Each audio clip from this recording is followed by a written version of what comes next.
21st and 22nd of November at 9 a.m. by clicking on the link below. Both days will be hosted on Zoom, and we will have a main webinar room as well as breakout rooms. Our places are now limited, but please make sure to join us along hundreds of clinicians and students joining us from all over the world. We have an amazing lineup of speakers as well as networking, workshop and breakout sessions for you to join and pick through. You'll also be able to liaise and discuss amongst yourself as well as with our faculty members. So I really look forward to seeing you there. Make sure not to miss out this incredible opportunity. Bye! Hello, my name is Karim Safarini, a final year medical student at Aberdeen University, and this is my submission for an oral presentation at the HLA Conference 2020. I would like to present a literature review that I have undertaken as part of my student-selected component in medical education. This is titled Preparation for Practice and the Arguments for Standardization in View of the Forthcoming Medical Licensing Exam, or the MLA. Now, the MLA is an exam required by the GMC and in 2024 onwards to be sat by UK medical students graduating in that year, and they need to pass the MLA as part of their medical school degree before they can join the medical register. Now, the aim of this paper is to address whether the introduction of a national licensing exam will improve the preparedness for practice of undergraduates, and this will be explored in this paper. In addition, we will review the need for this exam. In terms of methods, this was a literature search of several databases performed in December 2018, and the studies identified in the areas in which medical graduates were prepared or unprepared for, and explored whether UK medical schools were adequately preparing their graduates for practice. And in terms of results, we found 16 articles that met our final inclusion criteria, and they are included in this review. These were mostly cross-sectional studies and varied in the use of methods, with the vast majority using questionnaires to identify the preparedness of medical students and junior doctors. In conclusion, this review conveys that junior doctors are mostly underprepared in emergency work, and this can be associated to a lack of exposure to emergency situations during their undergraduate training. Moreover, this review suggests that the preparedness of medical graduates may remain unaffected by the implementation of the MLA. Thank you. Hi, this is Soham, and I'm submitting an application for an oral presentation at HLA's conference. My oral presentation will be about our prospective multi-centre cohort study called CSF Venerea after intranasal surgery with the skull base, otherwise known as cranial. This was done because there's considerable heterogeneity in how skull base repairs are done in the United Kingdom. And obviously, this has significant consequences on patient mortality and morbidity, usually due to CSF venerea, which is, i.e., the CSF leak that comes out or does not come out post-skull base surgery, specifically pituitary surgery. We wanted to establish what techniques are used in the United Kingdom and whether these techniques were associated with leaks or were not associated with leaks. This was the first prospective cohort study done in this topic in the world. We found some significant heterogeneity done across the United Kingdom. We found that some techniques might be associated with CSF leak, some techniques might not. And this study is now being taken up by international standards and is being looked at internationally to decide whether a standardization of approaches is needed and what techniques lead to what outcomes. And hopefully this can lead to a future randomized clinical trial being conducted in this area. Thank you for listening to this short intro about this topic. Hi, this is Soham, and I'm submitting an application for an oral presentation at the next HLA conference. This application is about COVID Peds cancer, which is an international multi-centre prospective cohort study looking at the impact of COVID-19 on paediatric cancer services. Childhood cancers are the most common cause of death in children worldwide, and yet it is so often neglected from the global health agenda. This study will look at how COVID-19 has impacted childhood cancer services. This can be due to a variety of reasons. For example, it can be due to a lack of infrastructure being developed. It can be due to a lack of drugs being delivered to the local centres for patients. It can be due to increased time for patients to travel to centres. It can be due to patients not being able to go to centres because of worries of infecting families. There's such a myriad of reasons, and we're exploring this in this international prospective cohort study. Our results are very exciting. We've currently got data from 500 centres across the world, and more data is coming in daily. This is very much an interim picture of what's happening, but childhood cancer services seem to be affected a bit more in lower middle income countries than they are in high income countries. Given the nature of this study, we will be looking at outcomes for these children over the next 12 months. And I'm sure there'll be some very interesting results that come about for children who are missing surgery, or who are missing chemotherapy, or who are missing radiotherapy. And this looks set to be a very exciting study, nationally and internationally. Hi, this is Soham, and I'm submitting an application for an oral presentation at the next HLA conference.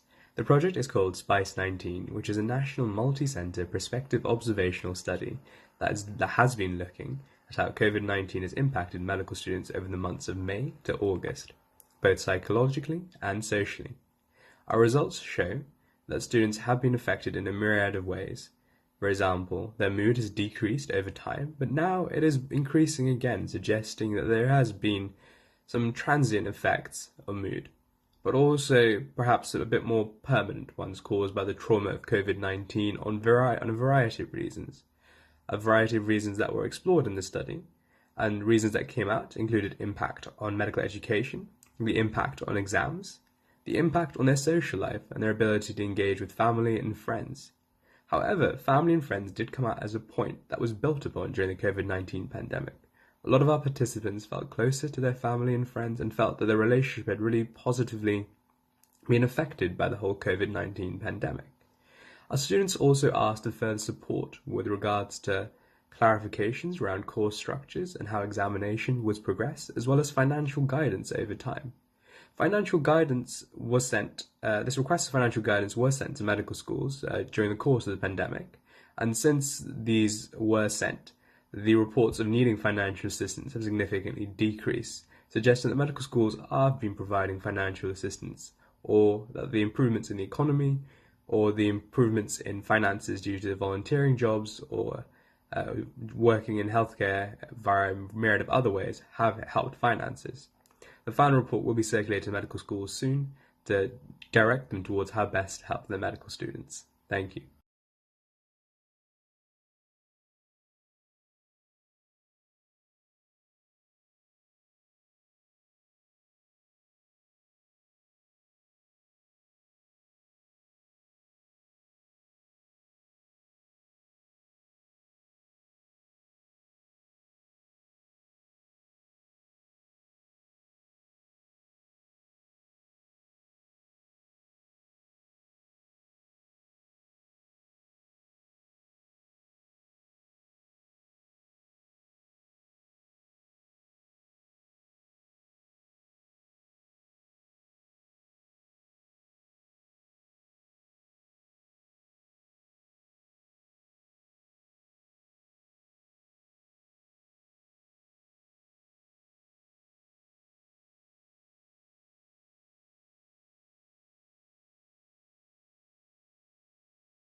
Hi everyone, this is Demetrios, an academic foundation doctor in Oxford and founding member of Mosquiderm.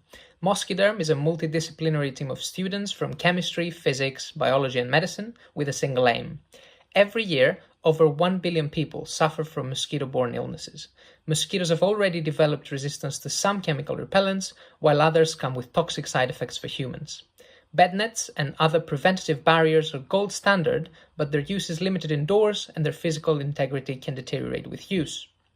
So, driven by a limited body of research, we identified that mechanical stability of the mosquito is fundamental to the penetration process, and thus we developed the idea of targeting friction. Some hurdles we encountered: we needed something that mosquitoes would not develop short-term resistance towards, something applicable towards all species of mosquito, something low cost and widely distributable, and preferably something more efficacious than existing modalities. Hence, we began by exploring the use of wax crystals from the carnivorous pitcher plant, which is already known to result in the sleepage of insects. But ultimately, the core objective was to obtain evidence that friction is a viable target, and excitingly, this is something we observed. So we extracted crystals in two different methods, in chloroform and diethyl ether, and we found that with diethyl ether, mosquitoes are less likely to succeed in taking a blood meal compared to our collagen control. Albeit very exciting, this idea is far from implementation to everyday practice, as we would need further proof of concept, multiple tests on human skin to ensure compatibility, and ultimately a standardized way to transfer the crystals without risking altering their composition during extraction. Thank you very much for your attention, and we hope you like the presentation of Team Mosquiderm. Hello everyone, so the name of the project is Mentoring the COVID Cohort, and we have made a webinar as well as a booklet to help people who would be coming into first year of medical school at the University of Nottingham. So obviously COVID has hampered a lot of things in general, like medical science, or be it doctors, if you think about it. But a lot of people actually neglect what happened to medical students because they've already had the debacle of the A-level results, and then they finally go into medical school. And I'm pretty sure every single medical student can vouch for this, is that coming to medical school is one of the most stressful things out there. And we, as Nottingham Medical Leadership Society and Dharma Medical Association Nottingham, have worked together to make a booklet, and 7 or 8 of us have worked together and put in information there, from tips ranging from how to socialize, how to make the best of medical school, and other really crucial tips that we have talked about. So after the booklet was released, we had a webinar where we had a Q&A session, and we tried our best to reduce the worries that these students were having. So the webinar and the booklet, all of them were released a couple weeks before the beginning of medical school. So hopefully that helped a lot of people, and judging from by the feedback, which was overwhelmingly positive, we hope that we could continue to do this in the long run, and hopefully other medical schools could do something similar, because at the end of the day, it is actually helping each other as much as possible, since at the end of the day, we are all going to be colleagues and everyone's going to get a job. So competition is actually pretty useless at this point in time, at least. So yeah, that's about it, basically. Thank you so much for watching, and yeah, that's about it. Thank you. The COVID-19 pandemic has disrupted normal routines of education, training, and participation for students and young professionals. This sudden change highlights the need for novel methods of learning and engagement to be developed for young people in the field. At the same time, the crisis has exposed the fragility of health systems globally, demanding that future health professionals develop a more holistic and interdisciplinary understanding of health. To quote Professor Lona Kigbush, global health diplomacy is gaining in importance, and its negotiators should be well prepared. One such initiative with this ethos, and which addresses the need for more interactive and engaging learning methods, is student-led Modern World Health Organization simulations. By putting themselves in the shoes of member state, NGO, industry, or media representatives, participants have the opportunity to learn about global health issues, engage in debate, and develop key health policy, diplomacy, and public speaking skills. Our organization, the United Kingdom Modern World Health Organization, acts as an empowering and convening platform for students and young professionals to meaningfully contribute perspectives and potential solutions to the current global health discourse, as well as hone their skills in health diplomacy and leadership. Over the past 3 years, we have been monitoring and evaluating the impact of model WHO simulations on increasing participants' competencies in understanding and engaging with the decision-making processes that govern global health policy. Our project this year aims to convene young people's perspectives on pandemic preparedness, response and recovery. Through our upcoming international conference, Lonhu, this fall, online training events and workshops around the UK, we're giving students and young professionals an opportunity to meaningfully participate in the response to the pandemic by contributing their views, working together on resolutions and advocating for action to be taken. Motherhood simulations are highly adaptable, allowing students to continue learning and remain socially connected despite being physically distanced out of classrooms, and with sufficient resources are feasibly scalable. We strongly advocate for this type of interactive learning to be integrated as part of global public health teachings to adequately empower the current and future health workforce to face the next pandemic. The simulation brings together some of the brightest and most talented young leaders to tackle some of the most challenging issues we are facing in global health. Young people are the primary drivers of social change, which we desperately need to make sure that we improve health worldwide. Although there is a large amount of evidence demonstrating the negative impact of climate change, the health-related effects are not being effectively conveyed to the general public. Such effects can be a result of both direct and indirect consequences of climate change, and many of these will not be immediately apparent. Examples include change in weather patterns, increase in vector-borne diseases, malnutrition, damage to the properties, impact on mental health, and increases in environmental toxins leading to genetic and epigenetic modifications. Moreover, mass migration can also increase the burden on healthcare systems. Indeed, malnutrition can also lead to an increased risk of infection and disease. An often overlooked consequence is the impact on the pediatric population. The neural system is highly vulnerable at a young age. The resultant impaired synaptogenesis and neuroproliferation, as well as apoptosis of synapses, can also be passed on to downstream generations. Furthermore, the impact of climate change on mental health cannot be underestimated.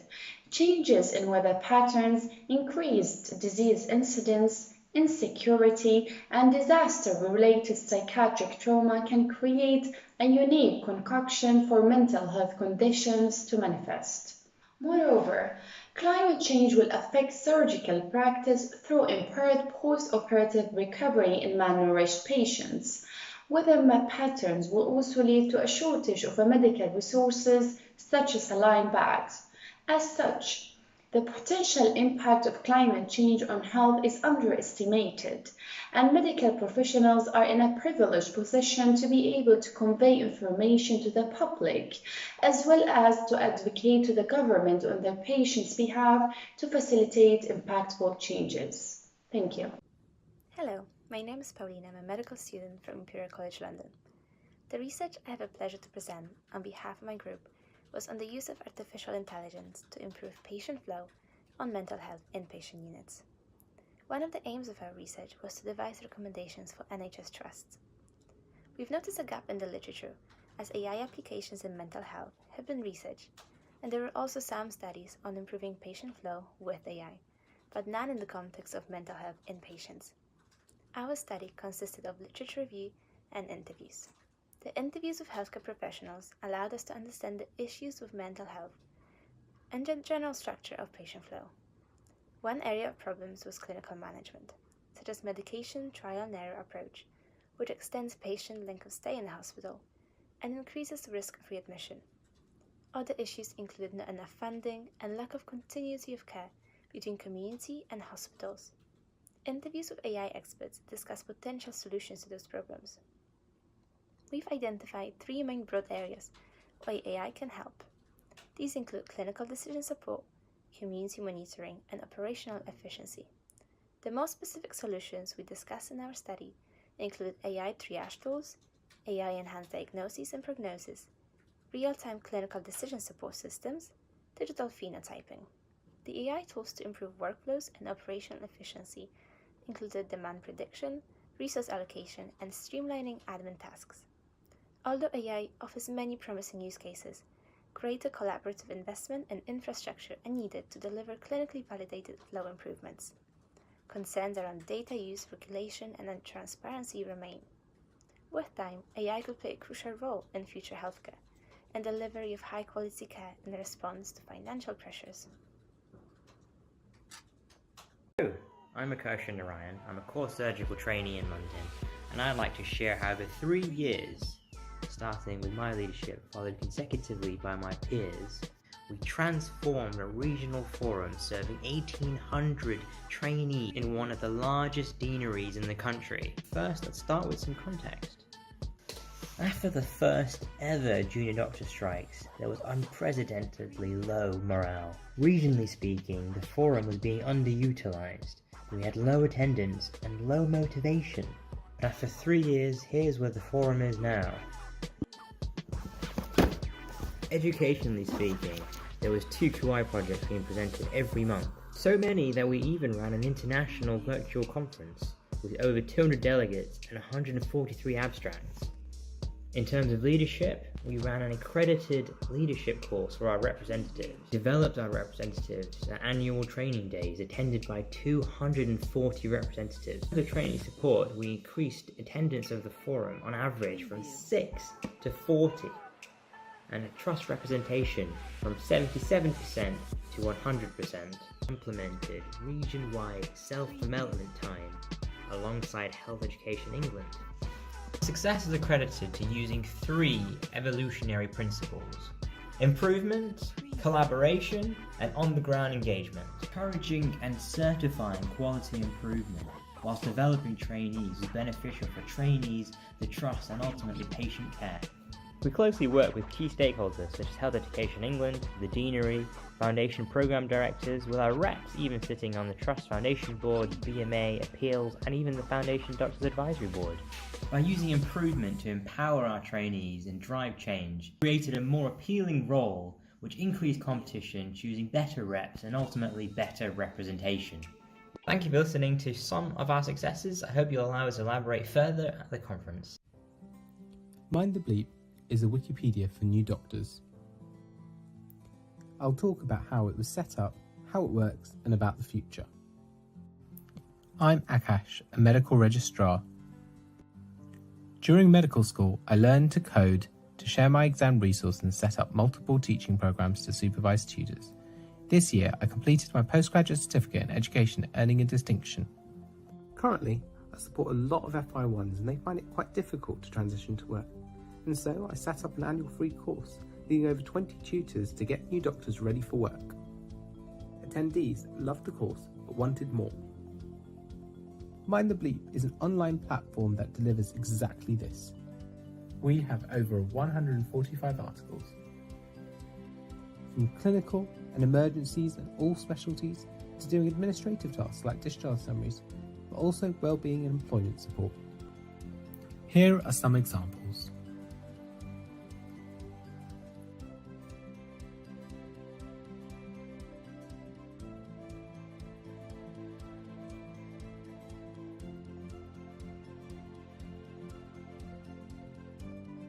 Mind the Bleep works like Wikipedia. Healthcare professionals contribute articles on their specialist areas, which I review involving specialists as needed. And it works. Our view count has exploded and we're rapidly approaching 75,000 views per month. This is because FY1s find it outstanding, reassuring, and necessary. So, what are the next steps? I've recruited a team of over 20 doctors to develop more resources, video content, and peer support, collaborating with other medical education initiatives and expanding our resources on more platforms. Contact me on mindthebleep@gmail.com if you want to get involved. Hello, my name is Alexander Dawidziuk, and today I would like to present the outcomes of a conference which I co-chaired with Alex Osborne and Angelos Papanikolaou at the Royal Society of Medicine, the RSM. In January 2020, the student section at the RSM invited medical students from all over the United Kingdom to the Student Policy Initiative 2020 Forum to identify the main barriers to preparing future medicine graduates for digital transformation in healthcare and to discuss possible solutions to such obstacles.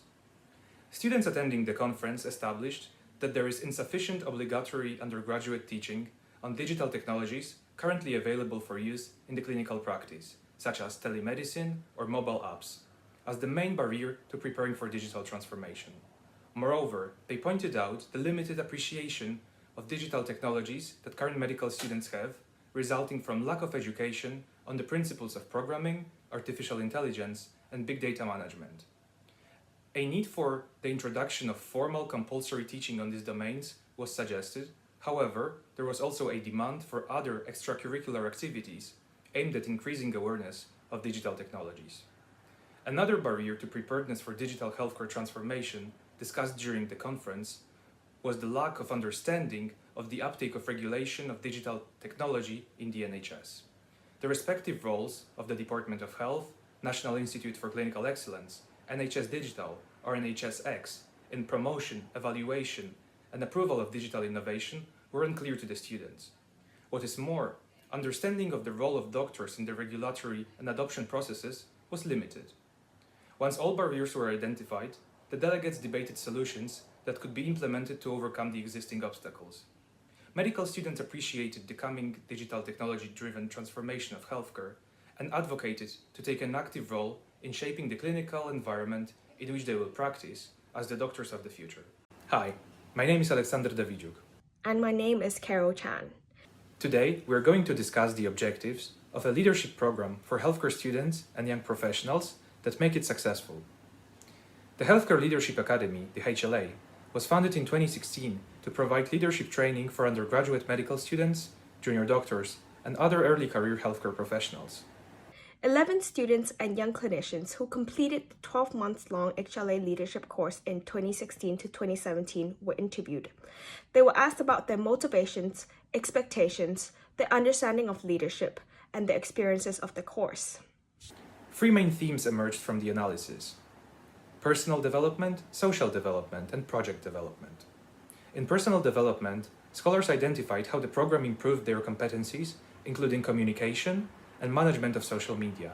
They described improved self-awareness, resilience, and confidence. But many scholars indicated that additional sessions on the theory of leadership and management of the NHS would be helpful. In social development, scholars said the program provided a valuable network. Small group sessions with like-minded individuals fostered new friendships. Interactive discussions with current healthcare leaders enabled them to reflect on leadership experiences and inspired them to tackle healthcare challenges. Scholars cherished these supportive networks, but wanted a formal mentoring scheme. In project development, scholars practiced leadership by launching campaigns and implementing projects during the program. Scholars appreciated feedback sessions held with other scholars and faculty members. These interviews not only provided feedback on the course structure and topics, but also suggested possible improvements for future HLA programs. Most importantly, this study highlighted the importance of early exposure to leadership training. Leadership is best learned through enabling individuals to become leaders and developing followership themselves. Thank you. Hello, I'm Brian Wang, a HLA scholar and founder of Intermed School, a national widening participation initiative for aspiring medics from underprivileged backgrounds. When my family and I first moved to the UK, we lived in council housing and I struggled to learn English. At secondary school, I had big dreams about studying medicine, but I didn't know who to turn to for advice. I'm proud to have recently completed my bachelor's at the University of Cambridge, my PhD in cardiology at Imperial College London, and I'm looking forward to joining the team of junior doctors in our great NHS next year. I'm now determined to create a supportive network for aspiring medics. Intermed School is a national widening participation initiative run by UK medical students. We now have a core committee consisting of 9 medical students, and we have regional heads at 24 medical schools in the UK. I'll now pass on to Intermed School's Vice President, Gabriella, who will talk about the successes of Intermed School so far and what our plans are for the future. Thank you very much, Brian. Up to date, we've had over 1,500 mentors sign up to the program, and this includes medical students as well as junior doctors from all over the UK. Of those, over 200 have already been assigned to a deserving student from a disadvantaged background. In terms of our expectations, we aim to hold at least 1 mentoring meeting per each half term. In addition, we provide a variety of resources on our website and aim to support students with various aspects of their medical school application, including personal statements, work experience opportunities, and entrance examinations. We already held a successful BMAT webinar, which was attended by over 120 participants and was extremely well received. We hope to hold events like this in the future. In addition, we hope to have further funding so that we can provide students with grants to strengthen their medical school applications. At times like these, when so many challenges and barriers are placed in front of students, we hope to support them with this one-to-one mentoring scheme and aim to support each individual to achieve their dream of studying medicine. Hello, I'm Karina Dowson. I'm an acute medicine registrar and a less than full-time trainee who is keen to improve less than full-time working. From my own experience, I have seen that there are several barriers to training on a less than full-time basis, and so I completed a study looking at what these were and what we could do to improve things. I had questionnaires from 80 trainees from all over the UK, different grades and different specialties, and there was several recurrent themes. A lot of these were system-based around HR, pay and rotas, but there were several recurrent comments about feeling that their training was not at the same standard as a full-time trainee, feeling that they were often viewed as being less dedicated and that they struggle to form working relationships. On the back of this, in the North East, we've set up the Less Than Full-Time Forum, where we have trainees of all different grades and specialties come together to discuss the issues that they've found and try and find solutions. We have a representative from the Lead Employer Trust to discuss HR issues, and we have a representative from the HENE Quality team to discuss training issues, but there's still a lot to do. I think this is a really important issue. Less than full-time training varies massively from specialty and grade, with some specialties seen as very difficult to do on a less than full-time basis. This is deterring very good doctors from their otherwise chosen career path. The other issue is burnout. In 2019, pre-COVID, over a fifth of trainees and trainers said that they felt burnt out to a high or very high extent in the GMC survey. Working less than full-time is an option to improve your work-life balance, but why should you have to sacrifice this against the quality of your training? I think there's a lot more we can do. I think that we need to do it. I think that ultimately if we can prove less than full-time working, we will get better doctors and ultimately we'll get better care.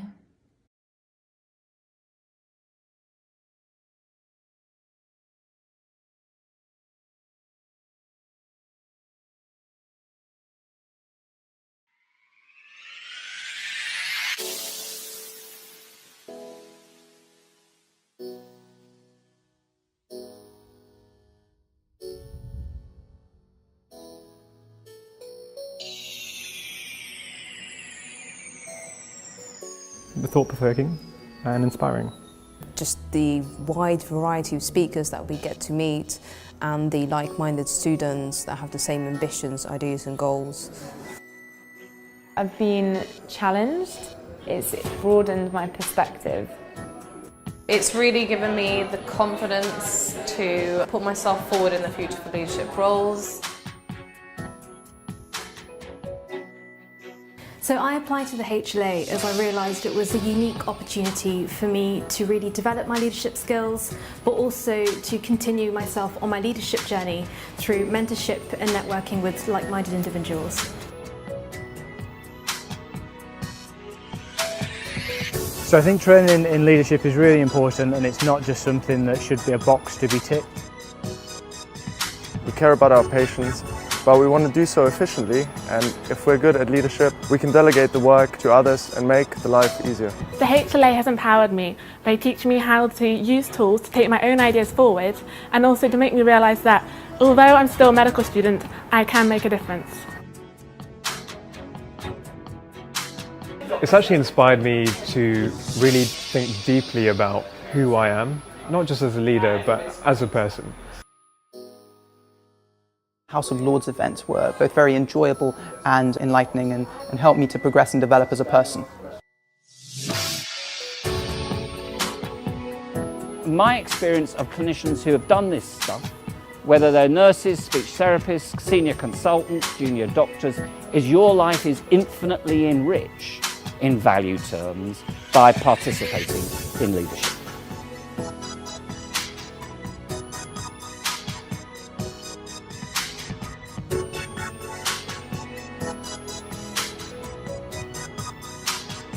The HLA is absolutely crucial. We have a crisis of leadership in the NHS, and there are several young people coming through who have the capability of changing things and making it better.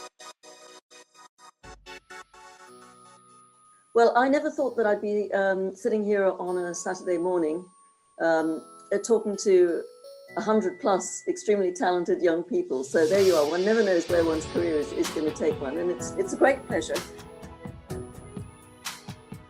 It really deprived area, with all the challenges we have with COVID, third greatest deaths. If we can do it there, you can do it anywhere.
Hi, I'm Kira Irwin, a fourth-year medical student studying at the University of Birmingham. The COVID-19 pandemic has prevented applying medical students from gaining clinical work experience due to concerns around infection control. However, clinical work experience is critical to ensure students gain a realistic insight into medical careers. We aim to evaluate a virtual live stream simulated clinical work experience program targeted at applying medical students aged between 14 and 18 years old across the UK. The one-day programme was developed by a clinical team to reflect real-life practice and was presented as an acutely unwell patient journey, from clerking a simulated patient actress to senior review to further investigations and formulating a management plan. The programme was then evaluated using a pre- and post-session questionnaire. A total of 3,900 applying medical students attended the programme, and we received a 66% questionnaire response rate. Prior to the session, 74% had no clinical work experience and 82% said it was impossible or difficult to gain clinical work experience in the current climate. A further 46% did not know the role of a multidisciplinary team and 41% did not understand the role of a medical student. Following the session, 97% would recommend the programme to an applying medical student, and over 90% said the session was a good alternative to in-person clinical work experience. Furthermore, 98% felt the programme was useful or very useful, and more importantly, 95% felt the programme gave them sufficient time to reflect on the role of doctor. We also observed increased felt confidence in students' understanding of the MDT and the role of medical students. Here we show that a live stream virtual work experience programme is a highly rated and accessible alternative for applying medical students during the pandemic and beyond. We recommend that virtual live work experience is more widely implemented to increase access and to support informed decision-making about pursuing a career in medicine for the doctors and our colleagues of tomorrow. Hello everyone, my name is Sharon Yip. And my name is Ajinkya Karmakar. As UCL Medical School alumni, we were taught anatomy through traditional cadaveric dissection. For many medical students, the first visit to the anatomy lab is an important experience, as many encounter a cadaver for the first time, and the negative physical and psychological reactions to this have been studied extensively, with potential implications to show how students view death later on in their careers.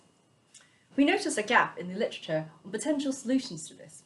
We designed a novel introductory course to be integrated into the UCL curriculum for first-year medical students for this. During this one-day course, called First Patient Experience, near-peer student demonstrators would lead small groups of students through a series of workshops, including a reflection on student concerns about dissection, prior experience around death. They would then practice making general observations about the cadaver and create resources for anatomy revision in surface anatomy. Finally, they would receive training on manual handling skills and how to respectfully preserve all elements of the cadaver according to the Human Tissue Act. A total of 316 first-year students attended the session. The efficacy of the session was assessed through the use of pre-session and post-session questionnaires. The questionnaires gathered data on student demographics, concerns about dissection before and after the session, sources of support utilized by the students, and opinions on professional skills developed during the session. 86% of students considered the course a useful introduction to dissection. 63% felt it explored concerns regarding dissection and death, and 81% of students reported gaining professional skills in teamwork, and 76% in group learning. Based on the results of this study, there is sufficient evidence in favor of a short, peer-led introductory course to help students explore their concerns about cadaveric dissection. COVID-19 was declared a worldwide pandemic on the 11th of March 2020. Imperial College Healthcare NHS Trust in London has greater than 1,200 junior doctors working for it, who faced a high volume of top-down information at the beginning of the crisis, elevating anxiety amongst this cohort. At the beginning of the pandemic, we as junior doctors at Imperial College NHS Trust developed the Imperial COVID Communications Network, also known as ICON, establishing a very simple, novel two-way communication pathway between juniors and senior management, utilising existing smartphone technologies. We collated concerns from the junior doctor body via Google Forms and conveyed these to senior leadership teams. In turn, we then communicated this back to junior doctors using a top-down approach via WhatsApp and Zoom technologies. There was a rapid joining of the network, with the peak of the WhatsApp community reaching 780 members on the 17th of March 2020, with 197 concerns being raised between the 20th of March and the 14th of June. Now, 94.4% of members agreed that Icon was helpful in receiving updates, with 89% agreeing that Icon improved communication. So alongside this communications project, we were also asked to quickly re-establish the virtual junior doctor teaching programme across multiple hospitals in London via a digital platform. Additionally, we were asked to present the blueprint of our project via a live webinar to New York, Madrid, Rome and London. This communications network remains well engaged throughout the junior doctor body across the Trust, despite the less hectic period between the first and the second COVID-19 waves. We want to share with you the protocol and structure of our communications network, which is hugely valuable and is a sustainable structure within many healthcare systems, which can now be easily replicated. Thank you very much for your time. As part of the British Islamic Medical Association, we're here to tell you about Lifesavers. Lifesavers is an annual basic life support teaching program which aims to tackle a lack of education with regards to emergency healthcare situations in our communities. Since it started in 2014, the project's been dedicated to empowering communities with the skills essential to save a life. This includes teaching CPR, teaching how to do the recovery position, and how to manage choking. Now this year, due to the current climate and with COVID-19, we adapted this national in-person program to be an interactive, remotely delivered event. We used 3 different methods to do this, which involved showing a video, having live demonstrations, and being able to practice in small groups. We were also able to deliver the event in different languages. This resulted in 562 individuals and families being taught the 3 core skills from the comfort of their own homes. We had 236 volunteers who were healthcare professionals and also healthcare professional students who were trained beforehand to help supervise the event. And we also had a 64% increase in learners feeling confident enough to perform these 3 skills in public. And so overall, we were able to benefit and educate many members of the UK despite not being able to have an in-person event. And we hope to continue to build on this in the future. Hi there, my name is Liddy. And my name is Hazal. We're the co-founders of Journey to Med, an Instagram page and YouTube channel where we create engaging content, provide our audience with an insight into life as a medical student, and also a platform through which we conduct widening participation work. We have successfully congregated 5,000 subscribers on YouTube and 4,500 followers on Instagram. We have used our platform to conduct multiple widening participation initiatives, such as providing virtual open days with multiple representatives from different medical schools and also hosting a free A-level biology clinic. We also create content where we provide aspiring medics with advice and guidance on their medical application process. Allowing this content to be freely available means that it is widely accessible to all aspiring medics despite of any socio-economic barriers they may be facing. Our goal is to diversify and encourage members of different demographics to apply to medicine, regardless of their background. One way we hope to achieve this is by providing free events that support people from underrepresented backgrounds. Taking into consideration that during the pandemic,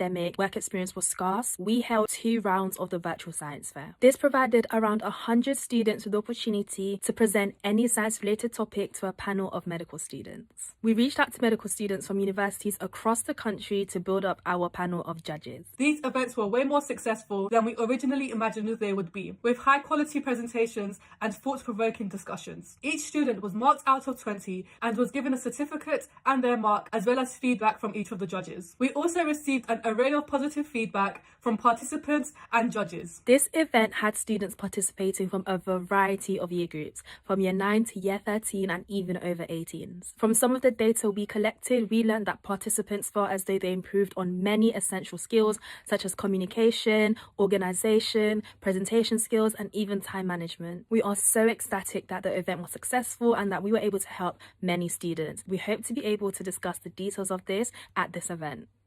Hello. For the past year, I've been working with a group of healthcare students and medical students in promoting quality improvement projects in undergraduate curriculum. So, improving quality of care has been at the core of healthcare delivery and medicine for a long time. And it's becoming more and more important to learn through applying skills through these improvement projects. But what we've found recently is that in undergraduate curriculum, quality improvement or improvement science is not taught very well or not taught at all, and majority of medical students and junior doctors find it very difficult to get involved in these projects, especially in the early years of training. So our initiative aimed to support medical students and healthcare students in getting involved in these projects, and also for them to learn about the basics of quality improvement. So what did we do exactly?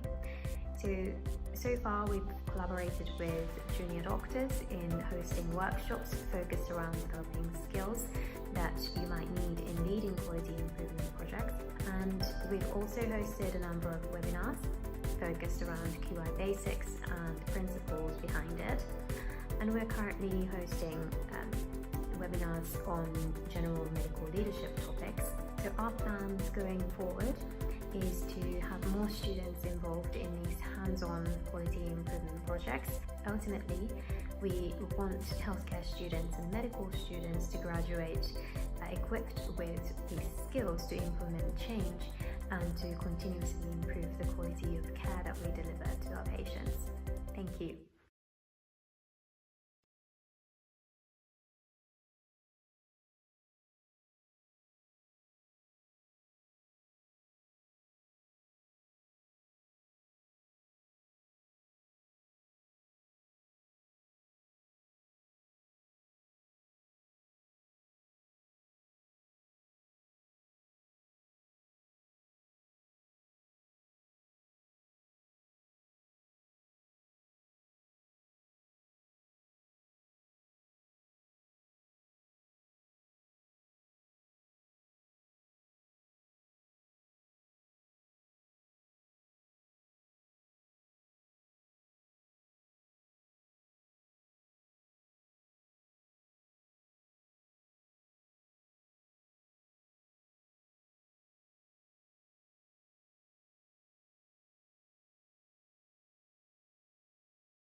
Hi everyone, I am Vasily and I'm co-chair of the Healthcare Leadership Academy 2020 conference. I'm excited to share with you the oral and poster presentation which have been accepted to our conference. Make sure to join us on both days, Saturday and Sunday, 21st and 22nd of November at 9 AM by clicking on the link below. Both days will be hosted on Zoom and we will have a main webinar room as well as breakout rooms. Our places are now limited, but please make sure to join us along hundreds of clinicians and students joining us from all over the world. We have an amazing lineup of speakers as well as networking, workshop and breakout sessions for you to join and pick through. You'll also be able to liaise and discuss amongst yourself as well as with our faculty members. So I really look forward to seeing you there. Make sure not to miss out this incredible opportunity. Bye! Hello, my name is Jacob Wilson. I'm a surgical trainee working in the Southwest. My project is titled An Evaluation of General Surgical Service Change due to the COVID-19 pandemic. As for the background, Gloucestershire NHS Foundation Trust is a major trust in the Southwest which currently operates over 2 sites, one in Cheltenham and one in Gloucester. Up until April of this year, both hospitals provided an acute general surgical service. When the pandemic struck, the decision was made to combine the general surgical take under one roof in Gloucester, whilst maintaining Cheltenham as a green site. In order to evaluate this service change, I looked at the time taken from presentation to hospital to the general surgical team making a decision on the management of the patient before and after the service change. I drew my data from 2 sources. The first is the Surgical Assessment Unit pathway, which records every single patient who has been referred there, either from A&E or directly from the GP. The second source of data was a retrospective review of patient notes looking at a sample of patients who admitted over a 24-hour period over the course of 5 random days before and after the service change. As for the results, the Surgical Assessment Unit saw an increase in patients after the service change by 18% from an average of 376 to 444 patients per month. And after the merger, the percentage of patients having a decision made within 2 hours increased by 30% from 44% to 58%. As for the surgical admissions, we saw the number of patients being seen decrease from an average of 13 a day to 8, and the time taken from the patient arriving in hospital to referral and decision being made was only decreased from 3 hours and 33 minutes to 3 hours and 28 minutes. Overall, the data shows the increase in patients seen on SAU, decisions made quicker on SAU than before the service change, but very little change for hospital admissions. Hi, I'm James Dalton. I'm an anaesthetics trainee down in the southwest of England. When the pandemic hit, all of our postgraduate fixtures and training days were cancelled for good reason. Lockdown, social distancing, the need to focus senior expertise on planning for the impending surge of patients with COVID-19. But as a group of trainees in a regional school of anaesthesia and critical care, we were in sore need of education and training on what we were about to face on the front line. So I set up a series of online lectures delivered in real time and recorded for later viewing on that topic, delivered by experts in the field. The feedback questions for these lectures were slightly different to usual. We asked attendees where they lived, postcodes, and we asked them how they usually attended regional teaching days across the region prior to the pandemic. It turns out from one day of online lectures, we prevented 41 delegates driving 600 miles between them. Annualised over the year, as a school of anaesthetics and critical care trainees, this equates to the prevention of 9 tonnes of CO2 being emitted into the atmosphere from the tailpipes of these trainees. The feedback was really positive. People enjoyed the online format and felt that they were still able to ask questions and gain strong educational benefit from our sessions. And as a result, we've migrated our usual calendar of trainee postgrad exam training days online, and this is here to stay. Thanks. Hello, my name is James Hartley. I'm one of the Medical Education Fellows at Royal Papworth Hospital. I'm going to be presenting to you an innovation in medical education and leadership called the Facilitated Remote MDT. MDTs are often said to be valuable learning experiences for students on clinical placement. However, even pre-COVID, students could complain that they could be non-interactive, difficult to follow, and this is from a paper looking at MDTs, too passive in their structure for students. With social distancing and being unable to put people in the same room, these problems are made worse. People often turn to remote MDTs, where there can be an increased sense of disconnection and difficulty for the students interacting with the doctors. We've been piloting a solution to this, where rather than spine into the MDT individually on their separate machines, we've set aside a separate room where a doctor from the team of the MDT can sign into the MDT on a big screen with students in appropriate social distancing conditions, pause the MDT or mute it at different times, or rejoin and interact, and basically facilitates the students going through the MDT, drawing out the important learning conditions. We run through all the cases that are on the MDT in real time. So I'll introduce the session, I'll explain what an MDT is and how it works and who's doing the talking and the presenting. And then as we go through case by case, I try to pick up the interesting points relating to that case and make things as interactive as possible. I think I've always been aware that as a junior doctor and perhaps a medical student, that MDTs seem almost a little bit irrelevant. You're discussing cases in isolation. So this seemed an ideal opportunity to make the MDT process very much a less formal environment where the medical students could feel comfortable asking questions. As you can see, this works well from a consultant point of view. From a student point of view, we've had some excellent feedback, some of which is displayed here. Often students have said it's the most useful MDT they've ever attended. They often say that they've never seen anything like it before and they would like more MDTs in this style. The future, we're hoping to do a more in-depth qualitative assessment of what works in this structure and to roll this out into other MDTs, which you might want to do. Thank you.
Hi, I'm Ali Jawad. I'm Director of HLA Ideas and Associate Director at the Healthcare Leadership Academy. HLA Ideas is an incubator program that supports social enterprises and not-for-profits in healthcare. Not only does it do this, it also fosters leadership in healthcare through entrepreneurship. HLA Ideas builds on the central pillars of the Healthcare Leadership Academy: nurturing leadership, fostering frontline innovation, and empowering and valuing the next generation of clinical leaders. The program empowers healthcare professionals and their ideas to achieve the most significant impact. We're an incubator for social enterprises and not-for-profits with great ideas and great individuals. We're a different type of incubator, one that helps to scale organizations in realizing their full potential and impact. We're now going to showcase some of the initiatives that are a part of HLA Ideas. We hope you get to see the incredible work that they're doing. The Aspiring Medic Support, or TAMS, is a registered community interest company supported by the Healthcare Leadership Academy Ideas Programme. The organisation was established in 2018 in response to the persistent underrepresentation of socio-economically disadvantaged medical students within UK medical schools. Since establishment, the organisation has gone from strength to strength and has reached over 3,000 young people through various activities. Our mission as an organisation is to support aspiring and current medical students from a socio-economically disadvantaged background with the necessary tools to support their career aspirations and career progression. Through various methods, including mentoring, workshops, and online resources, we aim to equip these students to overcome the various obstacles that are unique to their lived experiences. Our vision is to support every aspiring and current medical student from a socio-economically disadvantaged background within the United Kingdom. We aim to build a future where these students are placed on an equal footing with their counterparts, no longer hindered by factors outside of their control. Want to know more about TAMS? Follow us on our various social media platforms and do not hesitate to get in touch with us if you would like to get involved.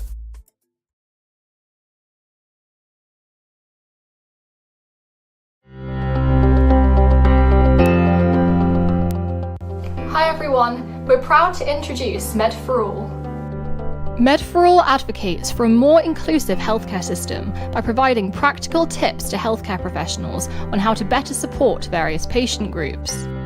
We aim to increase understanding about the difficulties faced by various patient groups and educate and empower healthcare professionals to provide more inclusive healthcare. We have created a series of educational videos called the Providing Better Care series.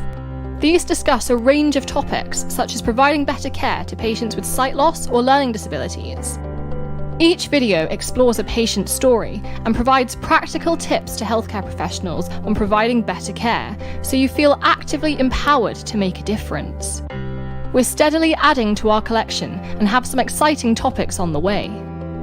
Each video has an accompanying cheat sheet, which has a condensed and easily digestible list of tips on the topic. These can be scanned 5 minutes before a consultation, leading to better patient care. Each week we discuss a new topic on our Instagram page. We use the Instagram story feature to engage our followers, send out polls, create quizzes, and share new tips and tricks. Our content will soon be made available for free on Medics Academy, so you can start picking some advice and tips for your own medical practice.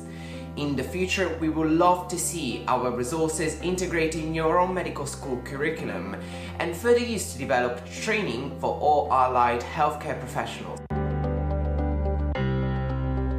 Start by checking out our social media pages. You can find us on Instagram and Twitter, so give our pages a follow to learn new tips on improving patient care. If you'd like to feature on our social media and share your patient experience or have any tips for other healthcare professionals, get in touch. If you'd like to see a video on a certain topic, we'd love to discuss that with you, so drop us a message. Thanks for listening.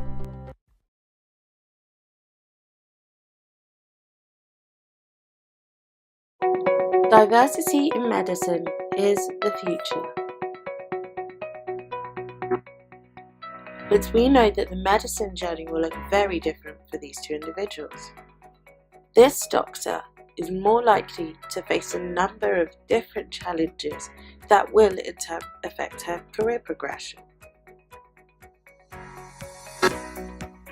But we can do something about this. We care about the journey, right from being an aspiring medic to becoming a medical student and then practicing as a doctor. Here are 8 ways how we promote diversity in medicine. We showcase positive representation and role models to encourage students from diverse backgrounds to study medicine. We also offer a number of application support services where students from African and Caribbean backgrounds can receive free support and guidance. Our equality and diversity workshops are offered to medical students and doctors. We are the largest intergenerational network for current and future Black doctors. Through advocacy, we push for change at a greater level with various organisations. We hold a number of events throughout the year for our networks. Our online platforms and social media continually showcase positive resources which have been viewed across the world. We encourage social support and social action through our volunteering opportunities and mentorship programs. Promoting diversity in medicine, widening aspirations, aiding career progression, making our diverse workforce today's priority. Melanin Medics.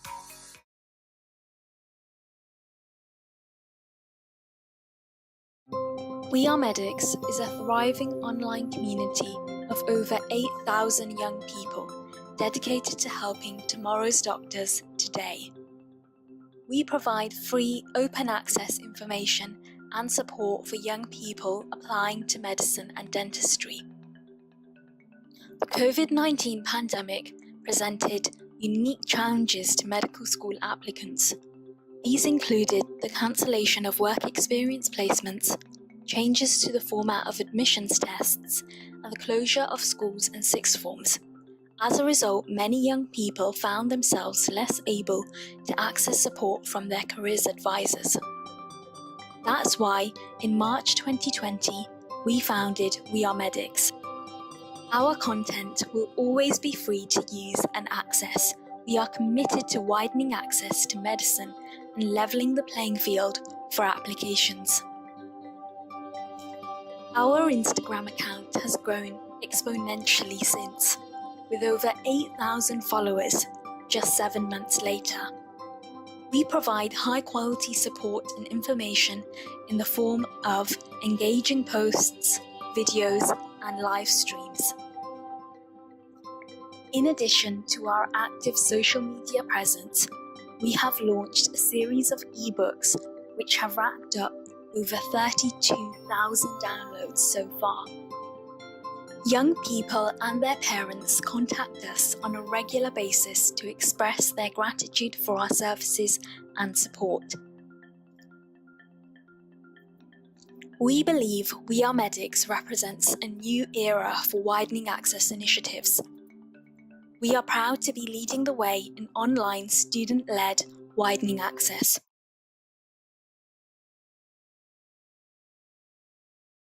Caribbean Doctors and Dentists Network. We are a network of doctors, dentists, and respective students of Caribbean heritage.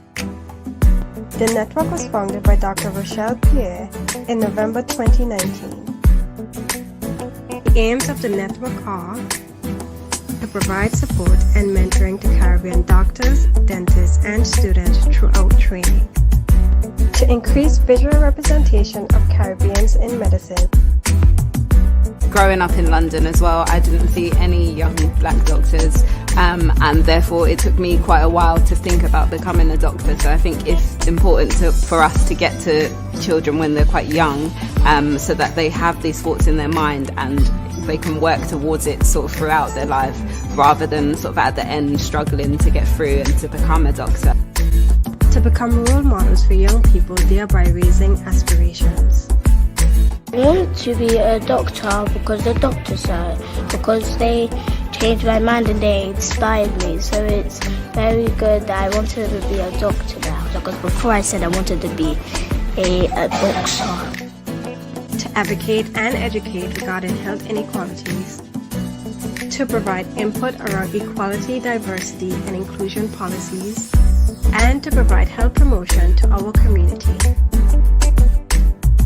We achieve this through our outreach program, our community health events, and our professional development programs. Our future plans include arranging work experience for prospective students, organizing an annual conference for our members, forming links with doctors and dentists in the Caribbean, and developing an exchange program with Caribbean islands. Our ultimate aim is to become a charity and to be able to provide scholarships and bursaries for Caribbean students studying medicine or dentistry in the UK. To find out more information or to join us, please contact us at britishcaribbeandoctors@gmail.com or follow us on one of our social media channels.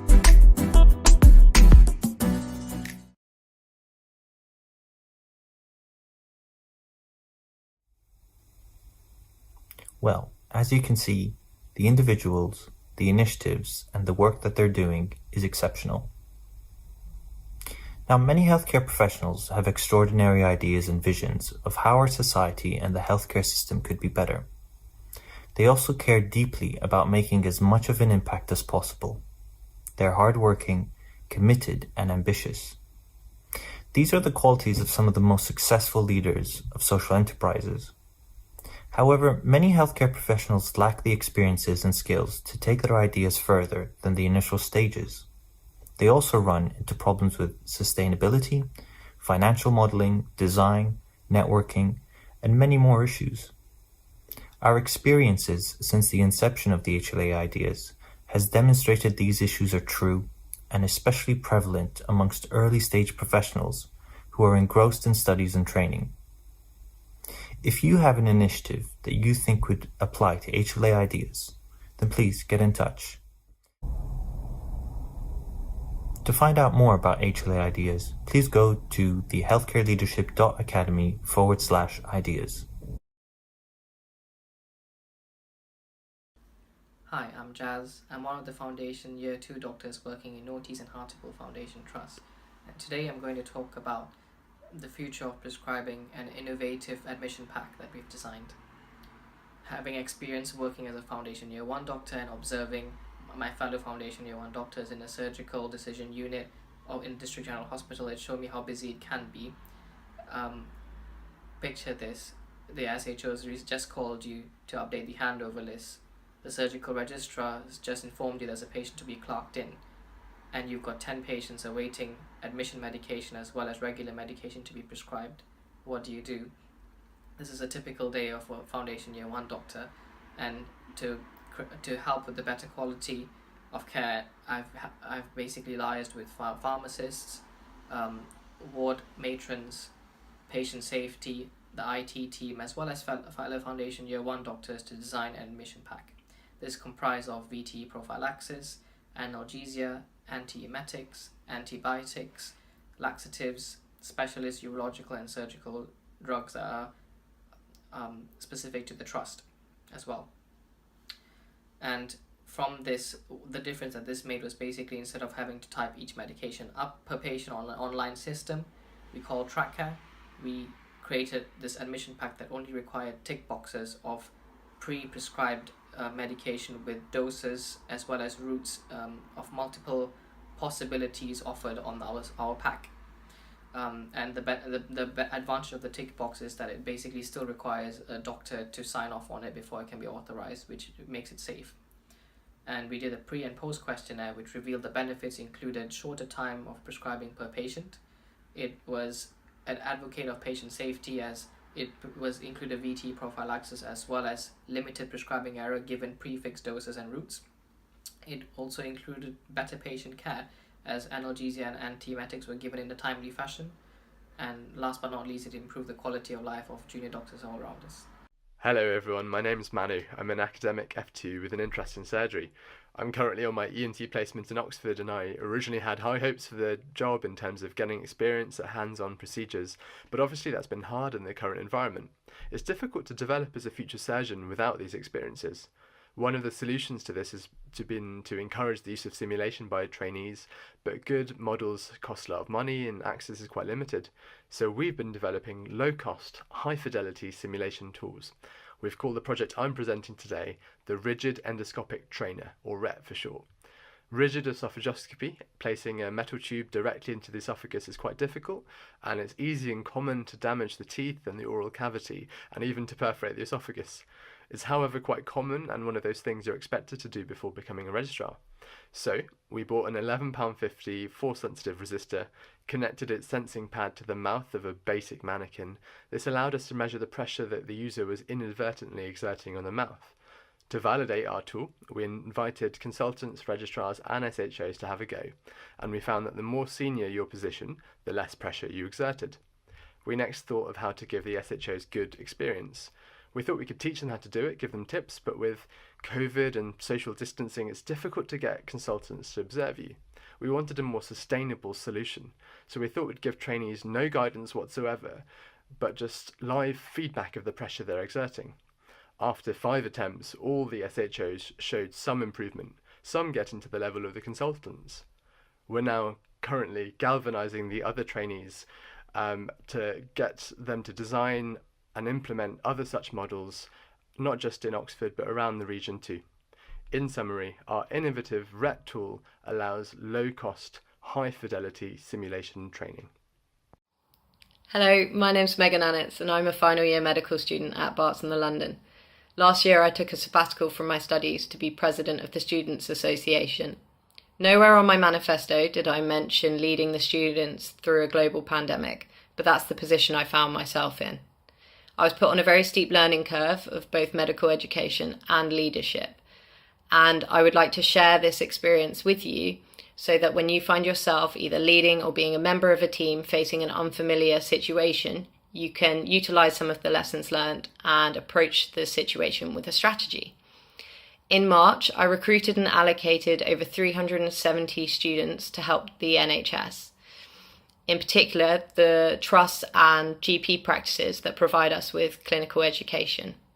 I will be talking about my utilisation of human factors, including crew resource management, debriefing and checklists, and how this helped to maximise the students' impact and help within the NHS.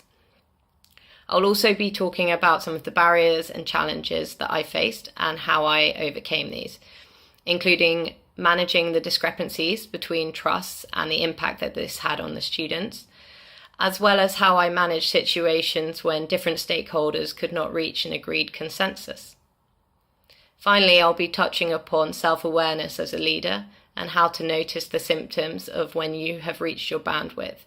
This is something that became essential for me when I found myself in April to be the president of the wider Queen Mary Students' Union as well. I look forward to this presentation and addressing any questions or queries that you might have. Thank you.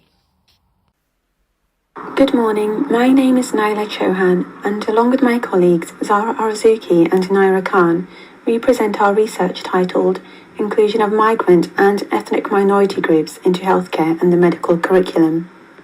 Migrant and ethnic minority communities face several challenges within healthcare systems as patients, physicians, and medical students.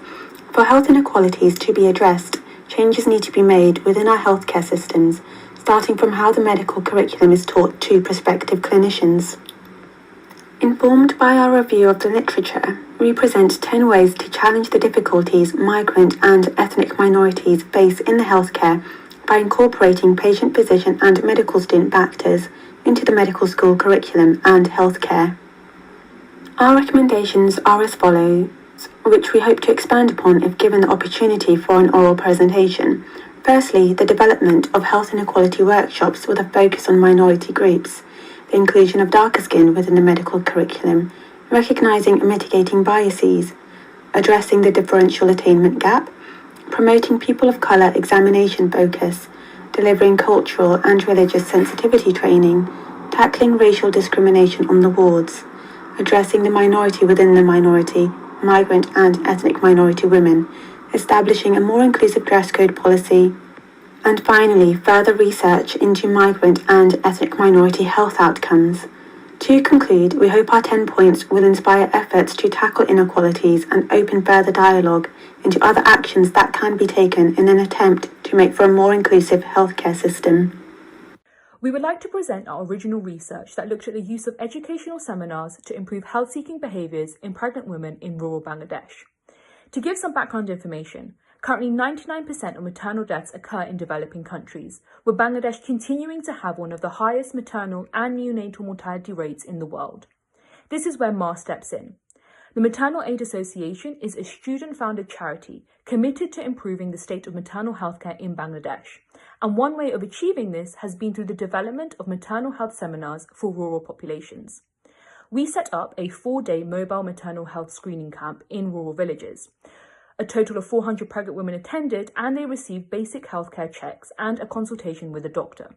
They also sat in on a maternal health education seminar, which addressed a variety of topics around pregnancy, delivery, tackling key misconceptions, and highlighting red flag symptoms for women to be aware of during their pregnancy.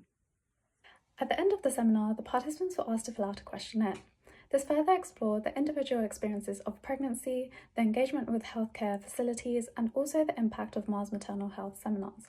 In summary, the seminars were found to depict a positive impact on the health-seeking behaviours of the participants both during pregnancy and in postpartum.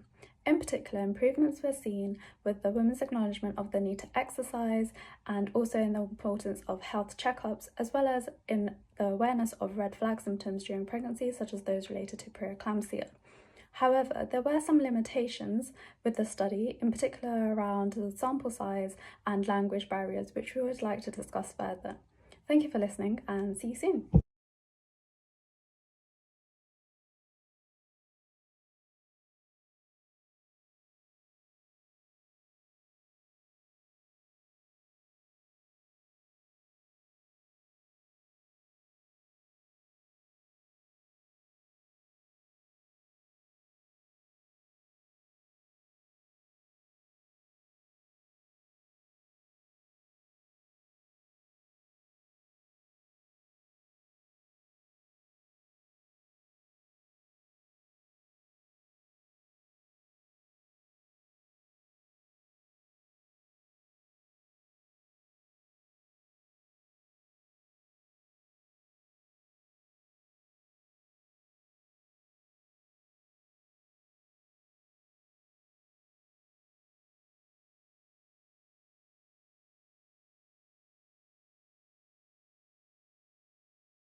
Hello, my name is Rachel. And I'm Sarah. We are dental trainees in the northeast of England. In our submission, we wish to share with you our involvement in developing and leading an urgent dental care service and how this has influenced our leadership evolution, along with some of the challenges we faced. COVID-19 has given us a unique training opportunity to develop our leadership and management skills. We have been placed at the forefront of leading services in one of only 2 paediatric urgent dental care hot sites, and for the first 6 weeks of national lockdown, we were the only urgent dental care centre. Patient and staff safety has been at the centre of our evolution. We have collaborated with key partners whilst leading aspects of the urgent care service, remote triaging, urgent treatment, urgent general anaesthetic, and a dedicated COVID-19 swabbing service. Specifically, we've been involved in key activities, creating patient workflows, clinical risk assessments, establishing protocols and integrating national policy. We have also been highly involved in managing resources, customer relationships and communication channels. The biggest challenges were aligning agendas with our key partners and managing our perceived hierarchical disadvantage during negotiations. Finally, this evolution has highlighted to us the importance of being a flexible and compassionate leader to maintain the well-being and sustainability of the workforce. Thank you.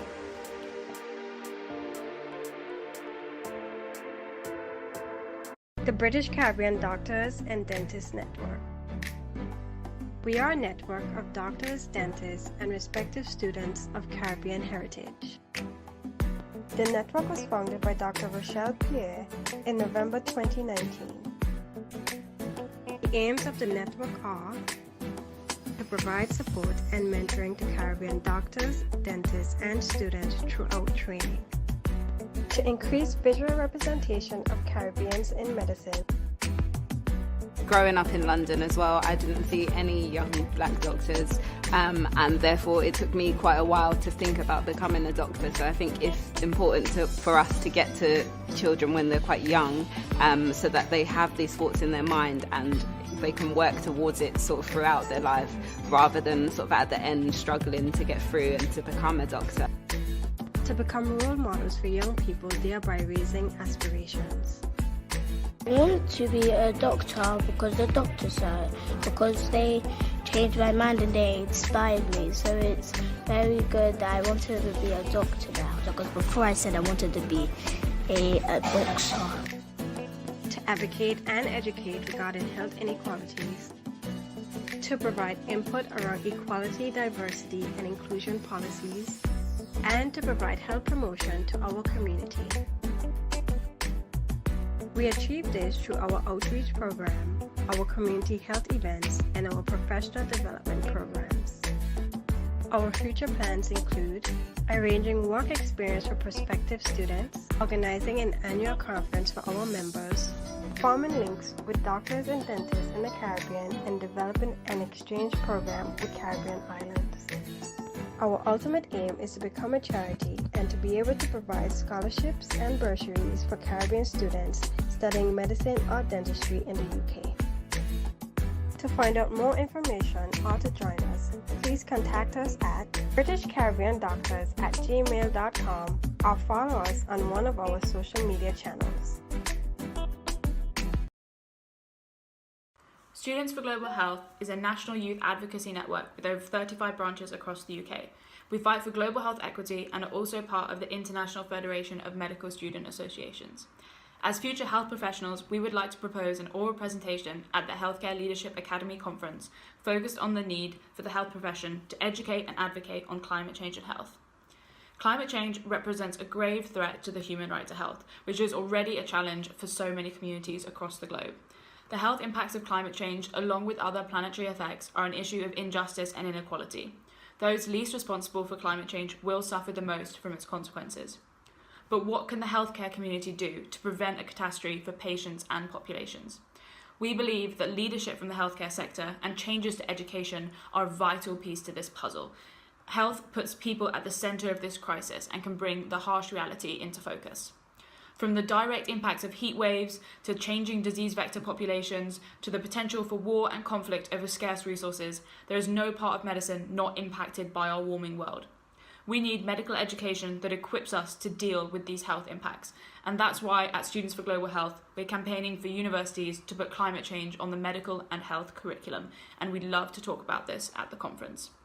But knowing about the issue isn't enough. We need to act. As medical professionals, we need to protect the health of our current and future patients and be part of the fight for climate action. Not only do we need to act to prevent the next health crisis, but through acting on climate, we can address some of the most pressing health issues of our time. From biodiversity loss to inequality to pollution to the built environment, they are all impacted and can be improved by climate action.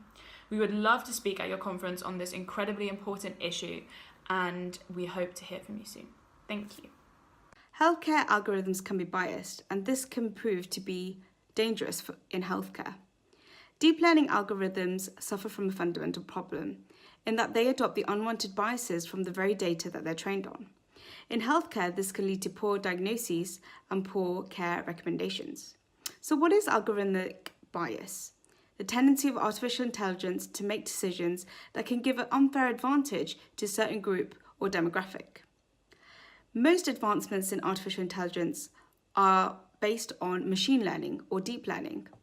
This is where the algorithm is able to make decisions based on previous patterns or behaviour that they have been fed. Let's take the example of breast cancer. In order to develop a deep learning system for this, the artificial intelligence engineers have created a base algorithm that can detect what is cancerous and what is non-cancerous.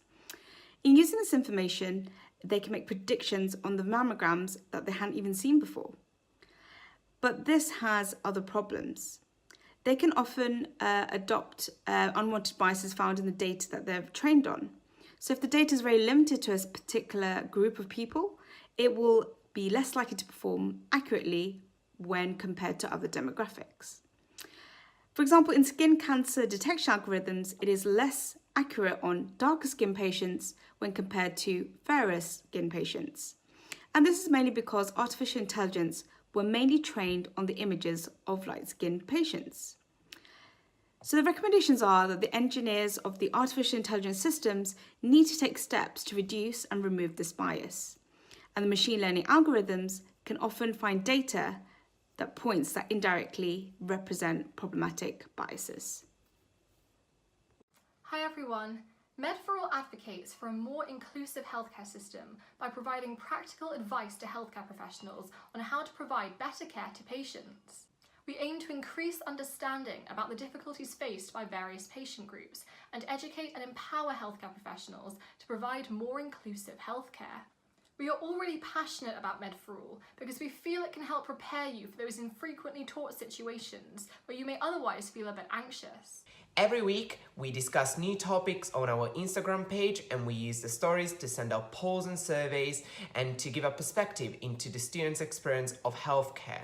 We're also about to release a series of educational videos and resources such as cheat sheets, which are easy to digest and provide insight into infrequently taught topics in medicine.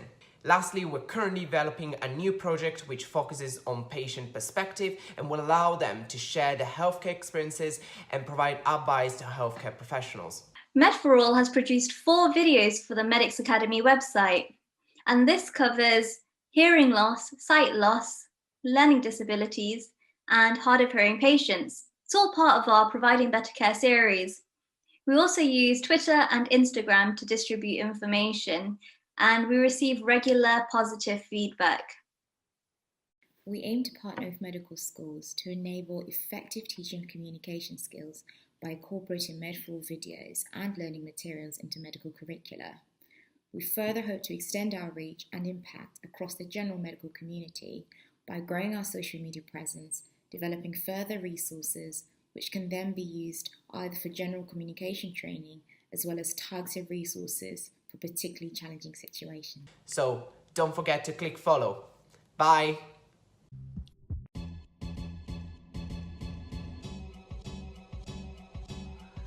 Hi everyone, I'm Pedro Rabi'i and I'm the HL Live lead.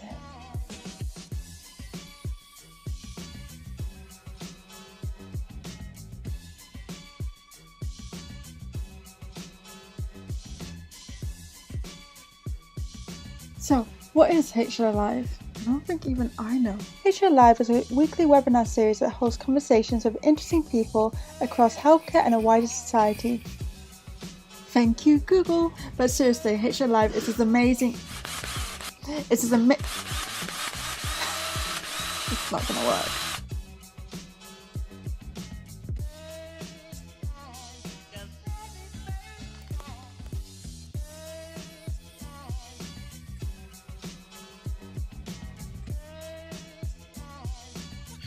Hello and welcome to HLA Live. This is the 6th episode of HLA Live.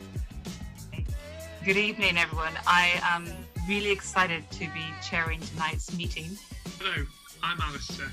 I'm a final year Newcastle medical student and a scholar of the HLA. I'm very interested in surgery and I will be one of your hosts this evening. Hi, I'm Rosie Spooner and I'm hosting HLA Live this Wednesday. And I'm an HLA scholar and I'm also going to be your host this evening. Hi, my name is Jess and I recently graduated as a doctor. We'll start while everyone else ponders because that way they can give better answers than me. My heart is full of joy this evening, really. And I have my granddaughter with me and my daughter. I haven't seen them since February. Oh gosh. So I will be telling them about this event. My granddaughter. Quite quick, we have ideas, let's do this, let's do that. So we said let's launch Straight Direct, and within 3 months we thought we would be on the market, so that was a bit crazy. But actually we did a pre-launch within a few months, just to kind of, with a simple quiz capture, just to kind of gather some data. It's a big question and I'm a bit worried that you've got like 3 minutes before we're going to start this.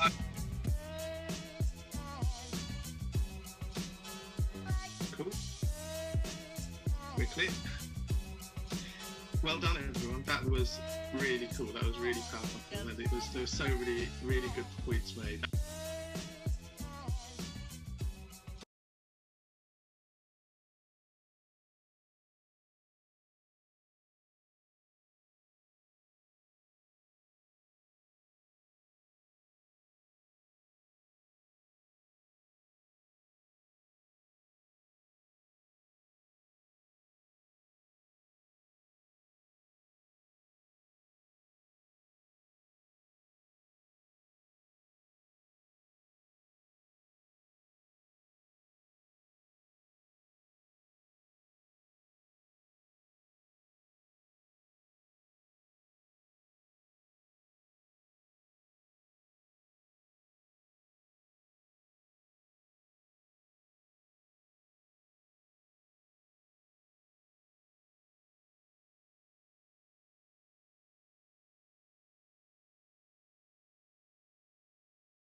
Hi everyone, I am Vasily and I'm co-chair of the Healthcare Leadership Academy 2020 conference. I'm excited to share with you the oral poster presentation which have been accepted to our conference. Make sure to join us on both days, Saturday and Sunday, 21st and 22nd of November at 9 AM by clicking on the link below. Both days will be hosted on Zoom and we will have a main webinar room as well as breakout rooms. Our places are now limited, but please make sure to join us along hundreds of clinicians and students joining us from all over the world. We have an amazing lineup of speakers as well as networking, workshop and breakout sessions for you to join and pick through. You'll also be able to liaise and discuss amongst yourself as well as with our faculty members. So I really look forward to seeing you there. Make sure not to miss out this incredible opportunity. Bye. Building bridges. Optimizing preoperative CABG care for patients awaiting transfer to a tertiary cardiothoracic center. My name is Martina Spatsapan, and today I will present a quality improvement project carried out in the cardiology department of Homerton University Hospital. We are a district general hospital in central London, where patients are occasionally admitted while awaiting transfer to the local cardiothoracic centre for coronary artery bypass grafting, or CABG.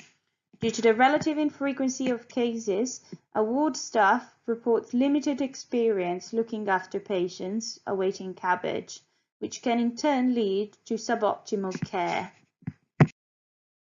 For this reason, we introduced a teaching session on CABG focusing on indications, preoperative investigations and medication management. We also designed a transfer checklist in collaboration with our tertiary centre, covering these information and recording them for individual patients. We used questionnaires to test staff understanding of CABG and use of checklists before and after our intervention at 2 time points. Pre-intervention, 50% of surveyed staff could list preoperative investigations and 58% example indications for CABG.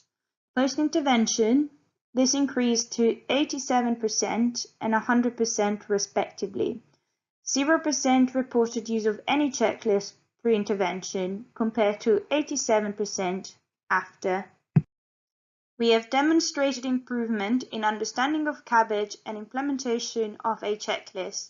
This document will guide care for cardiology patients while awaiting transfer and will serve as a handover document to accompany patients to the cardiothoracic centre. Hello, I'm a surgical trainee. COVID-19 has had a profound impact on surgical oncology worldwide. I work in urology, and during the first wave of COVID-19, there has been major disruption in diagnostic and therapeutic cancer services. The impact on patient care has been immense, and the decision-making around how to manage urological cancers has been complex. This has required leadership and adaptation, which urological societies across the globe have displayed. Guidelines have been produced during the peak of the pandemic to adapt cancer pathways in order to limit the effect of COVID-19 on cancer patients. However, it is clear that guidelines have varied internationally. Our aim was to compare how the guidance differs between the UK, Europe, and the US. We also aim to assess the potential impact of these differences. We used various urological institutions to represent the different regions. For the UK, the British Association of Urological Surgeons. For Europe, the European Association of Urology. And for the US, the Cleveland Clinic Guidelines. We qualitatively evaluated and compared the main urological cancers. These included upper tract urothelial, prostate, bladder, and kidney cancer. Interestingly, we found that across all cancer types, the UK favoured a more conservative approach compared with Europe. The US, however, used more aggressive strategies than both the UK and Europe. The US was more likely to advocate surgical intervention. In summary, we have found there has been variance in the diagnosis and management of patients with urological malignancy globally. Looking to the future, cohort studies will be needed to compare long-term outcomes of these differing approaches to diagnosis and management. Hello, I'm a surgical trainee, and like many doctors in training, I have seen that COVID-19 has had a major impact on medical education. The pandemic reduced learning opportunities across almost all specialties. Yet amongst the trials of this pandemic, strong leadership in medical education has led to innovation in training that has revolutionised the way medical education is delivered. Our aim was to investigate these novel training methods by finding out what worked well in order to improve training for the future. We conducted a comprehensive literature search and collated the views of current surgical trainees on what training methods were most effective. Encouragingly, our study has identified a variety of new training modalities to counter the challenges of social distancing. We have found positive results noted from virtual lectures, webinars, online courses, and simulation training. Our study has shown that virtual training does not only benefit UK trainees, but has also widened access to learning at a global level, as trainees across the world have been able to access high-quality, interactive teaching using web-based platforms. In addition, at our institution, we've been using reflective practice to consolidate lessons learned from being redeployed to other specialties, such as the intensive care unit. Trainees report that this has been beneficial, and reflective practice has enabled them to develop into more rounded surgeons and leaders of the future. In summary, through virtual technology and reflective practice, we have seen a continuation of training during the pandemic, as well as widening of access to medical education globally. We hope that the positive aspects of these training methods can be continued beyond the pandemic. Hello, I'm a surgical trainee, and I'd like to present a QI project I led on, which was to optimise the conservative management of acute renal colic. Kidney stones are a common acute presentation. However, it is clear that the management of renal colic often does not follow the latest guidelines. The latest national and international guidelines in acute renal colic state that all patients must have stone bloods, which include serum calcium and urate, measured during their admission. The guidance also states that follow-up imaging should not use X-ray intravenous urogram, also known as IVU. X-ray IVU is now considered obsolete as it can lead to excessive radiation exposure to patients, and the preferred imaging modality should include either CT, ultrasound, or X-ray KUB. Our aims in this project were twofold. One, to ensure all patients presenting acutely with stone disease had stone bloods measured during admission, and two, to standardise follow-up imaging to reduce use of X-ray IVU. Our study included 119 patients. In cycle 1, we collected data looking at baseline, how patients were assessed and managed presenting with acute renal colic. We then created a stone proforma that incorporated the latest guidance. In cycle 2, we introduced the stone proforma and we measured its impact. We found that after introducing the stone proforma, we were able to improve the rate of stone bloods being tested, going from 13% to 53%. We were also successful in reducing the rate of performing X-ray IVU, going from 25% of patients to 14% of patients. The use of the stone proforma is now mandatory at our hospital, and for the third QI cycle, we will be educating clinicians on how to use the stone proforma effectively, as well as making it more accessible by putting it online. We hope to see further optimised outcomes in the conservative management of acute renal colic. During these times of COVID, medical education has become limited in the way it can be delivered, making new and innovative ways of delivering medical education ever more needed to keep the learning experience fresh and engaging. So me and a team from the HLA have been working with new technologies to deliver unique learning experiences, one of which is by using Amazon's Alexa to test students on pre-learnt Medics Academy materials. This next clip will demonstrate the user being tested on materials from the 5 Styles of Leadership course. Alright, let's review the authoritative style of leadership. There are 5 questions. Say, continue, to get started. Continue. Question 1. Authoritative leaders work best when an organization needs a new A. Vision, B. Headquarters, Or C. IT system? Vision. Yes! Authoritative leaders achieve most where a new vision is needed or where people need clear direction to support them into new ways of working. And from there, the user would be given a series of questions and explanations to why answers were correct or incorrect. It will also provide options of being tested on different topics as well. This provides a more casual and easily accessible learning experience that can be done with ease even while doing other tasks like cooking or cleaning. This method of learning will eventually be expanded to cover a range of different learning materials and hence will keep the learning experience interesting in such times.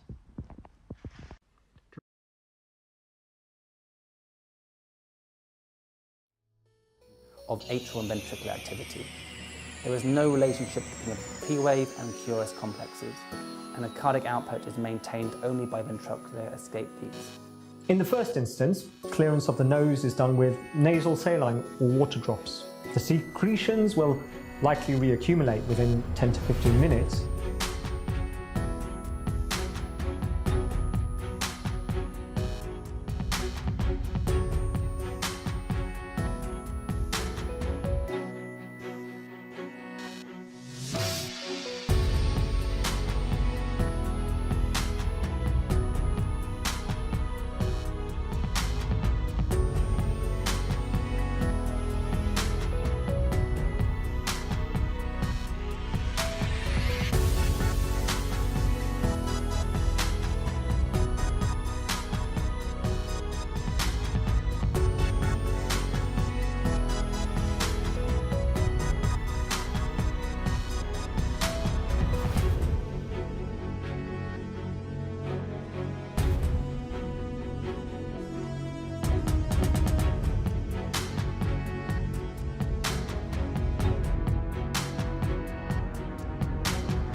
During these times of COVID, medical education has become dependent on slide presentations more than ever, as the majority of teaching is now done remotely via various video communication platforms. Because of this, the importance of creating effective and engaging presentations has become ever more vital and can simply be achieved by incorporating basic graphic design techniques. In a study published in the Association for the Study of Medical Education, showed that there was a statistically significant improvement in the retention of knowledge in lectures created with design principles than without. So this has led me and a team from the HLA to develop a workshop to deliver to medical educators, teaching them about basic graphic design principles. So far, we have created a set of design principles that we have found to be most important to be aware of. These design principles are derived from Gestalt psychology, typography, and color theory, and highlight the importance of design techniques as well as common design mistakes to be aware of.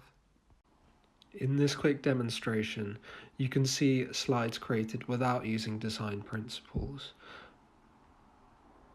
And now this is the same presentation with graphic design techniques and principles applied. As you can see, this presentation is far more engaging and hence will improve an audience's retention of knowledge. These design principles will be intuitive to use, hence from this workshop, participants will be easily able to incorporate these principles into a presentation with little practice. This will allow participants to be confident in creating sleek and impactful presentations, which will enhance the delivery of medical education. Hi, I'm Maxine. I'm a doctor and I'm the director of MedSupply Drive UK. MedSupply Drive UK was a charity that was formed during the COVID-19 pandemic in response to healthcare workers' needs for personal protective equipment. We were founded by a group of NHS doctors back in March who felt passionate about creating a grassroots, community-driven initiative to protect our frontline colleagues. We have since recruited and trained more than 300 volunteers who work across 8 teams, many of whom are medical students, but also many people from diverse backgrounds, careers and ages.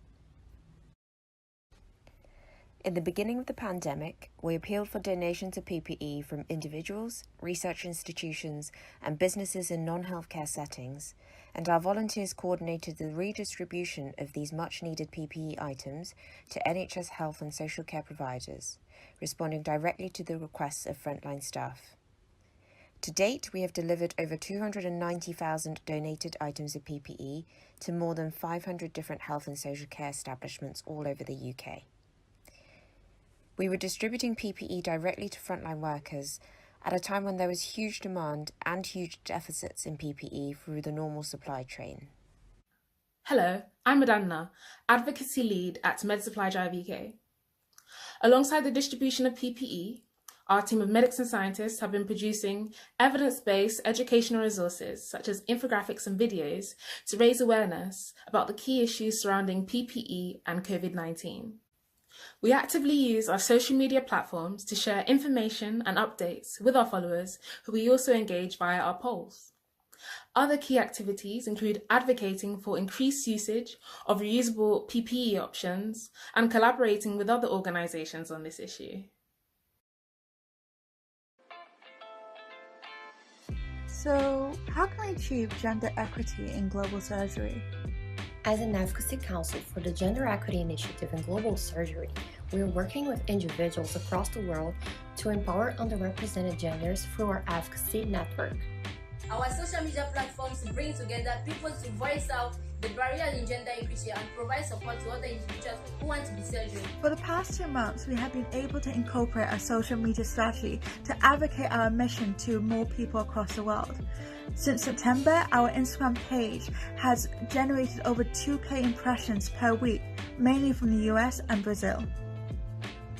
As for Twitter, we have 4,300 impressions every week, and in addition to that, we run several advocacy-specific projects such as Research Paper of the Month and Jigs Hour, a 1-hour debate every Monday. As we move into the next year, we want to provide a platform to overcome the struggles underrepresented gender face when trying to become a surgeon. So follow us on our social media platforms to help us defeat the barriers in surgery that underrepresented genders face. Hello, my name is Arjun, one of the urology CT2s in the East Midlands, and I want to talk to you about a teaching program we developed in our urology department. Now, we recognise that within our urology department there was no formal teaching for foundation doctors who are within urology, and we recognise that foundation doctors needed 30 hours of non-core teaching during their time of foundation training. We thought we could contribute and improve the foundation doctors' time during the urology rotation. Now, the sessions, the teaching sessions will involve 6 sessions delivered mainly by urology registrars, and this was done during lunchtime to maximise the number of urology doctors that can attend. We surveyed foundation doctors and their confidence before and after our teaching sessions, and confidence was measured on a 5-point scale from not confident, or 1, to confident, 5. At baseline, foundation doctors were not very confident, or 2 out of 5, on managing general urology patients, and not very confident, 2 out of 5, or neutral, 3 out of 5, with specific urological conditions.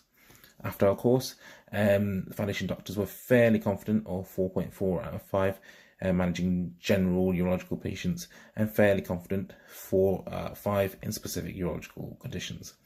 Now, even though this is a small scale change, it highlights the importance of identifying a gap within teaching and training and improving things, and this can be mutually beneficial. So for those that are teaching, they can get certificates for their portfolios. Now, the feedback we had was generally positive, but there was some indication that trainees would like further practical sessions. Currently, another trainee is continuing this program and has actually expanded this to all foundation doctors. Now, if we can replicate similar teaching programs, intra-departmental teaching programs to all trainees in different hospitals, this would work very well. Hello everyone, my name is Dr. White. I'm currently an F2 doctor in the West 16. Hope everyone is looking after themselves and keeping well. It goes without saying that COVID-19 has had a massive impact on the way the NHS functions as an organisation. As we know, the NHS at times can feel archaic and slow to innovate. However, over the last year, we've seen some great success and examples of how the NHS can innovate and step up to new challenges. I believe those successes, like those before them, are down to the hard-working individuals within the organisation. As an example, earlier this year when COVID-19 was first hitting our shores, hospital management, my trust, like many others, worked tirelessly with little time to produce rotas to help manage the anticipated increase in workload. However, junior doctors in my trust saw a great disparity in the distribution of workload amongst them, namely the on-calls. We took these concerns to hospital management and were invited to come up with a solution. And we did. Using simple methods of pen and paper, we worked to combat these shortfalls. Statistically, in regards to on-calls, the interquartile range, the disparity between the doctors, fell from 11.5 to 3. The success of this collaboration with the hospital has led the hospital to include junior doctors' working groups in their upcoming planning and anticipation of a COVID-19 winter surge. This brings up important questions. Number 1, we've worked to flatten the clinical hierarchy in medicine. Should we and can we flatten the managerial one? Second, what are we doing to help hone and nurture junior doctors' potential and skills outside of the clinical setting so that they can excel in factors outside of medicine? And number 3, will this pandemic help shift a paradigm in the way the NHS runs? Thank you very much. In 2018, when I newly volunteered to be a junior doctor representative at my local hospital, it became apparent to me that my hospital could benefit from a more efficient junior doctor representative body.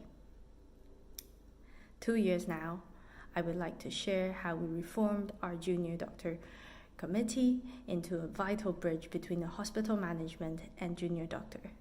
We as a committee became the reliable advocate for our colleagues, even in difficult times.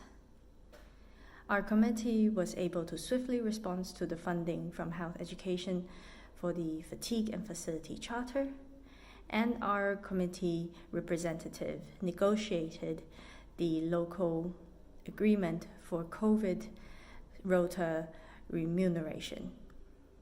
The current committee is working proactively with our hospital management in developing future rotas. And all of this started with just 2 junior doctors and a vision. We would like to share our tips, our reflection, and our lessons learned from our journey in establishing a committee that is efficient and influential in hospital decisions.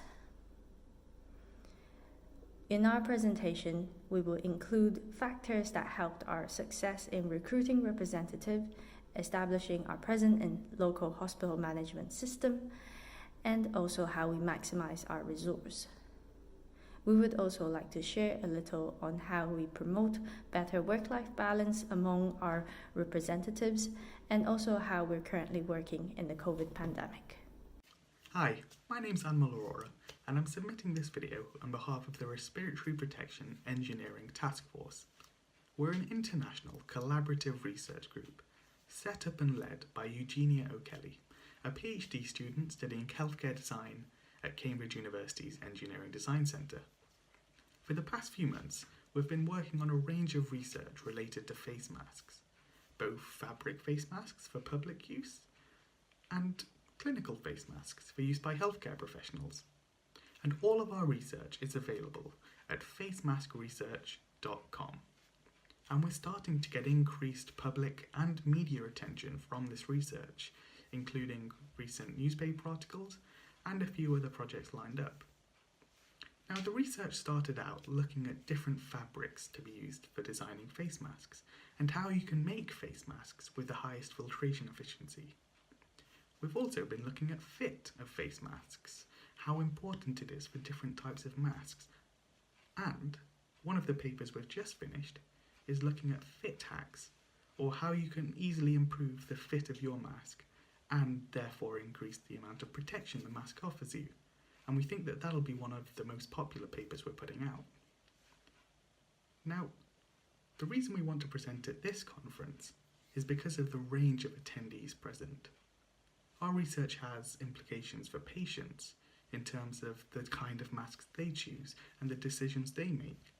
It also has implications for healthcare professionals in terms of how they protect themselves and the advice they give to patients. And it's also got implications for people outside of patient care, those looking to design healthcare systems or improve existing ones. So thank you for your time, and please don't hesitate to get in touch if you've got any questions. Thanks. Hi. Earlier this year, we faced the biggest healthcare crisis in our lifetimes and also the greatest challenge on the NHS.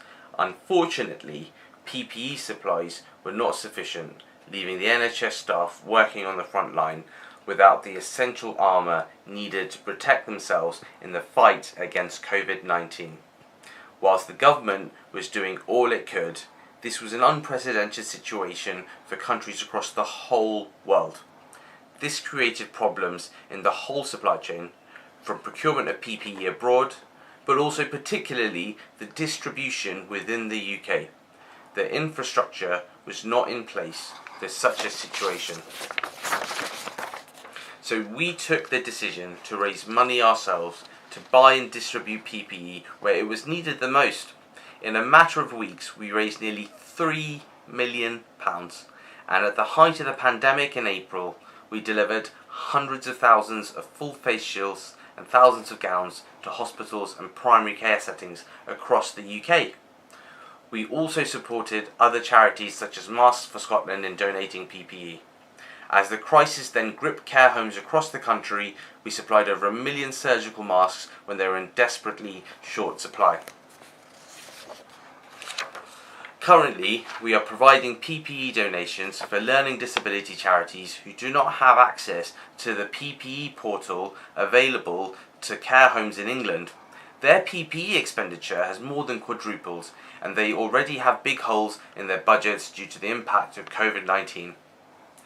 We did all of this in addition to our full-time jobs working on the front line during the pandemic. We quickly learned how to navigate the world of freight forwarding, get to grips with international sales contracts, financial auditing, tax ramifications with the HMRC, fundraising and getting charity status, and finally, the world of social media. Hello, my name's Arjun. I'm a CT2 in Urology in the East Midlands, and I want to talk to you about a project that we've done which demonstrates how junior doctors are great agents of change and can be leaders too. Now, at our District General Hospital, we had inpatient lists saved on a single computer on each ward. Now, this obviously caused some difficulties in using these lists. We wanted to try and improve this, so we thought about potentially having a shared drive, thought about sending emails with the list. And after discussing with the IT team, we decided to go with Microsoft Teams because it was free. Now, we collected data by sending out surveys to the clinicians who actually used and updated lists, and we found that at baseline it took 3.26 hours to update and maintain 5 inpatient surgical lists, and on a scale of 1 very difficult to 5 very easy, that was neutral to access the list. Now, we used the QI methodology and used PDSA cycles, so of which we did 3. Our first cycle we introduced Microsoft Teams for the surgical assessment unit. Our second cycle we introduced Microsoft Teams for the surgical wards, and finally we wanted to expand the use of lists on Microsoft Teams to other specialities. Now, after the first 2 cycles, we noticed a significant change. So we saw an improvement in our accessibility to easy and a 25% reduction on time spent on maintaining lists. Now, 25%, that's 220 clinical hours a year, which is very significant, which can be used for better patient-facing care and training. Now, our third cycle, which we are currently doing, is trying to expand to different specialities. Currently, ENT are using inpatient lists on Microsoft Teams. We're also discussing with medicine and pediatrics to see if they can incorporate it within their specialities. Thank you very much for listening to me. My name's Lily. I'm one of the orthopaedic registrars, and my presentation is on supporting junior doctors during the COVID-19 pandemic. Our trust saw one of the highest rates of COVID-19 in the start of the pandemic in the UK. During the pandemic, doctors in orthopaedics had to adapt the way that we worked, and it was an extremely stressful time as we were dealing with very unwell patients with very limited medical oversight. As a registrar, it was my role to support the SHOs during these extremely difficult times. We came up with some solutions to guide them, one of which was coming up with a buddy system where each registrar was on call with the same SHO on every shift, which meant you could build a report together and the SHO and the registrar can support each other. Also meant that there were fewer doctors available transmitting virus from one to other at any given time. Whenever I was on call with an SHO, I always made sure that we reviewed the patients together.